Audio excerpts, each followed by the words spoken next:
past mentalities and thinking into the church as if it's godly, when it shouldn't be that way. When we come into Christ, we should come brand new and fresh. And so, you know how many times I've had people say, well, I'm going to leave the church because it's not comfortable, or it sounds too loud, or the chairs aren't comfortable, or, all of these things are actually excuses for not being the people of God.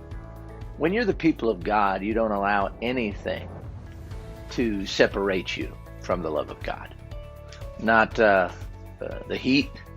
Yesterday we had service down in the fellowship hall, and it was an awesome service. We had more visitors attending. We had an awesome move of God, people in the altar, families together praying. It was an incredible time of God. And so as the people of God, the first thing we have to understand is that we did not deserve this, and our whole worldview and outlook should change. And if we're not willing to change, then should we really call ourselves the people of God? If we're not really to submit ourselves to God, then honestly, we're not the people of God. We're just people of the world. Whatever you submit yourself to, and everybody submits to something, is who you serve.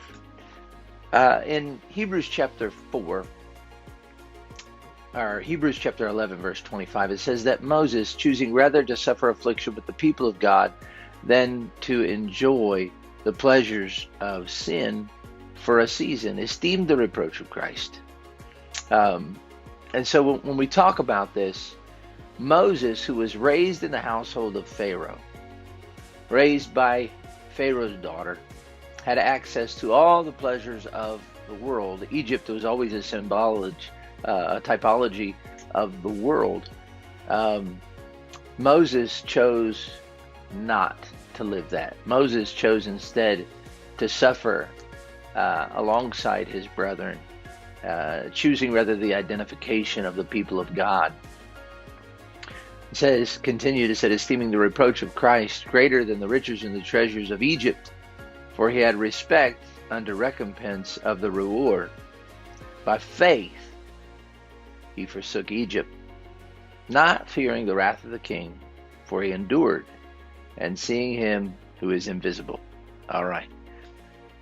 Our challenge as Christians is to forsake the world and choose the identity of Christ over the identity of the pleasures of this world. And I want to end this with a positive thing. It says in Hebrews chapter 4, it says in verse 9, there remaineth therefore a rest to the people of God. When you are a part of the people of God and you choose the identity of the people of God, there is a rest that is found in it. Yes, the world is uncertain, and there are things all around us that aren't going to make a lot of sense all the time.